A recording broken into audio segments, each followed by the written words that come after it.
संदीप की शादी एक सुंदर सी लड़की से 5 साल पहले हुई थी, लेकिन उस हमेशा लगता था कि वह उसे धोखा दे रही है, क्योंकि उसकी पत्नी के कुछ व्यवहार बहुत ही संदिग्ध थे। वह टेक्सटिंग चैटिंग करते समय लगातार हंसती और मुस्कुराती रहती थी। जब भी संदीप उससे पूछा कि वह किसे मैसेज कर रही है, वह कभी कहती उसकी माँ थी या कभी कहती कुछ दोस्त।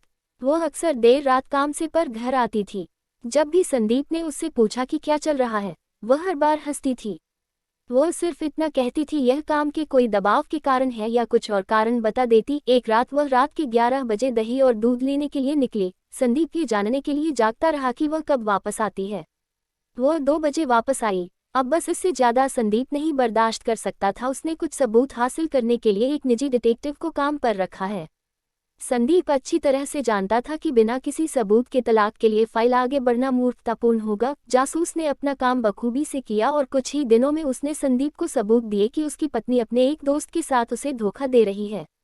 संदीप उसे तलाक देने के लिए तैयार था, लेकिन उसने सही समय आने का और उस पर हुए अन्याय का बदला लेने का इंतजार किया। उसकी पत्नी का जन्मदिन कुछ ही हफ्तों में था। संदीप ने उससे पूछा कि वह अपने जन्मदिन पर क्या चाहती है। उसने संदीप से कहा कि वह अपने जन्मदिन पर काम करने में व्यस्त होगी।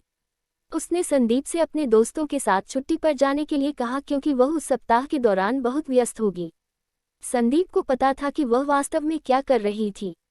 जैसे ही सप्ताह आया, संदीप एक दोस्त के घर गया और उसने अपनी पत्नी से कहा कि वो अपने दोस्तों के साथ टूर पर गया है। संदीप ने वहां से उसकी पत्नी की मां, बहन, पिता और कुछ दोस्तों को बुलाया। उसने उनसे कहा कि वो उसके जन्मदिन पर उसे एक बड़ा सरप्राइज देना चाहता है। संदीप ने उनसे कहा कि हम उसे सरप्राइज देने के लिए उसके कमरे में घुसेंगे। सुबह का समय था, घड़ी का समय 7:15 था। संदीप अपने अपार्टमेंट के ठीक बाहर सभी से मिला। वो सब लिफ्ट में गए। वो अब कुल मिलाकर 7 से 8 लोग थे। उसकी पत्नी की मां के हाथ में जन्मदिन का केक था। उसके पिता के पास शैंपेन की बोतल थी। उसकी बहन के पास फूलों का गुलदस्ता था। उसके सभी दोस्तों के पास उसके लिए कुछ उपहार थे। किसी को अंदाजा नहीं था कि क्या होने वाला है। संदीप ने सभी को जितना हो सके शांत रहने के लिए कहा। संदीप ने दूसरी चाबी से अपार्टमेंट का दरवाजा खोला जो उसके पास थी। वो सभी संदीप की पत्नी को सरप्राइज देने के लिए बेडरूम में घुसे और वहां वह दूसरे आदमी के साथ चैन से सो रही थी। उसके पिता ने सदमे में शैंपेन की बोतल फर्श पर गिरा दी। उसकी मां ने केक के साथ भी ऐसा ही किया। संदीप ने ऐसा दिखावा किया जैसे वो इस घटना से काफी टूट गया हो और जैसे उसे कुछ भी पता नहीं था, और उसके दिमाग में बस यही चल रहा था, इससे अच्छा जन्मदिन का तोहफा कोई और हो ही नहीं सकता जो किसी पति ने अपनी बेवफा पत्नी को दिया हो।